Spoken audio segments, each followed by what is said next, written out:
Selamat pagi, puji Tuhan pada pagi ini kita bisa bangun dengan tubuh yang nyaman dan segar.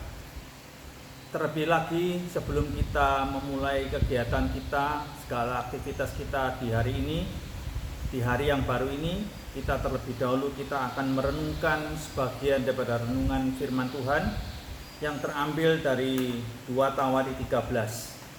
Nah, saudara sekalian, di dalam 2 Tawari 13 ini merupakan satu perikop Alkitab di Alkitab yang mempunyai makna yang penting, ya. Di sini dikisahkan terjadi peperangan antara Yehuda dan Israel. Yehuda diwakili oleh Raja Abia dan Israel diwakili oleh Raja Yerobeam. Raja Yerobeam ini berasal dari Israel, yaitu Israel Utara yang mewakili 10 suku, dan kemudian Yehuda itu di bagian selatan diwakili oleh 2 suku. Nah, saudara sekalian, di dalam perikop ini, di dalam 2 Tawari 13 ini diceritakan bahwa Yerobeam dan Abia ini sedang berperang, ya. Tetapi ada sesuatu hal yang menarik, bahwa Abia dari kerajaan Yehuda ini bisa memenangkan peperangan atas Raja Yerobeam, padahal kita tahu bahwa di ayat ketiga dikatakan bahwa pasukan daripada Raja Abia itu lebih sedikit daripada Raja Yerobeam.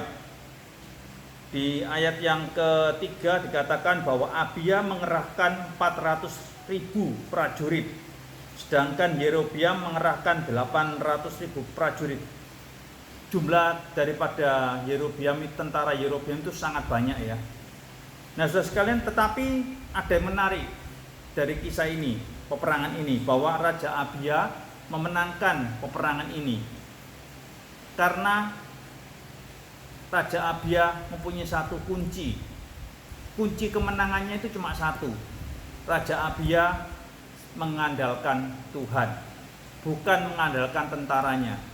Berbeda dengan Yerobeam yang jelas-jelas tentaranya jauh lebih banyak.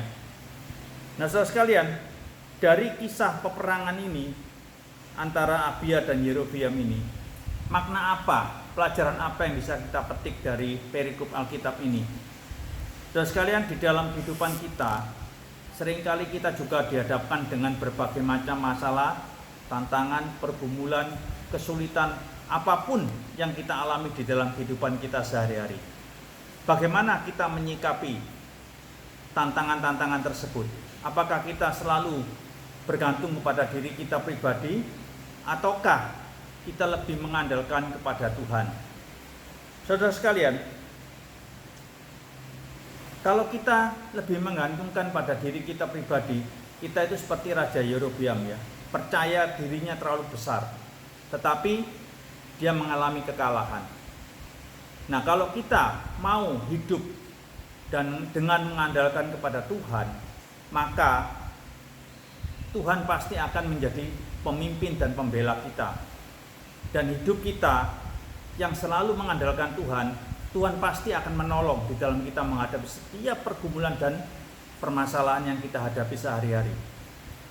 Sekarang kita akan merenungkan sedikit apa sih yang dinamakan hidup yang mengandalkan Tuhan. Hidup yang mengandalkan Tuhan itu ada 3 hal penting yang dapat kita pelajari. Yang pertama yaitu percaya akan pimpinan Tuhan.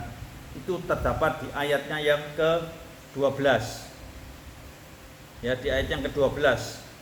Pemimpin kami adalah Allah sendiri dan para imamnya ada di sini. Mereka sudah siap untuk meniup trompet sebagai tanda bagi kami untuk menyerang kamu. Hai orang Israel, janganlah kamu melawan Tuhan Allah leluhurmu. Kamu takkan bisa memenang.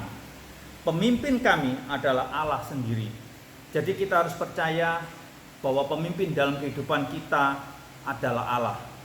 Kemudian yang kedua, mengandalkan Tuhan mempunyai arti setia kepada Tuhan. Ini dapat kita baca di ayatnya yang ke-10. Yaitu kami tetap mengabdi kepada Tuhan Allah kami dan tidak meninggalkan Dia. Imam-imam kami tetap keturunan Harun dan orang-orang Lewi tetap membantu mereka. Yang kedua yaitu setia kepada Tuhan dan tetap mengabdi kepada Allah. Kalau hidup kita selalu mengandalkan Tuhan, kita pasti setia kepada Tuhan. Kemudian yang ketiga yaitu taat dalam melakukan firman Tuhan. Ini juga ada di ayatnya yang ke-11. Setiap pagi dan sore mereka membakar dupa dan mempersembahkan kurban bakaran untuk Tuhan, serta menyediakan roti sajian. Setiap malam mereka menyalakan pelita-pelita pada kaki pelita emas. Kami tetap menaati perintah-perintah Tuhan, tetapi kamu sudah meninggalkan Dia. Mengandalkan Tuhan, taat. Kita taat dalam melaksanakan setiap firman yang Tuhan sudah sampaikan kepada kita melalui Alkitab. Jadi hidup yang mengandalkan Tuhan, yang pertama yaitu percayakan pimpinan Tuhan, yang kedua setia pada Tuhan Allah, dan yang ketiga taat dalam melakukan firman Tuhan. Dengan kita mengandalkan Tuhan, ada satu janji kemenangan yang Tuhan berikan kepada kita. Ini dapat kita baca di ayatnya yang ke-18. Inilah kunci puncak daripada kalau kita mengandalkan Tuhan. Orang Yehuda menang karena mereka mengandalkan Tuhan, Allah leluhur mereka.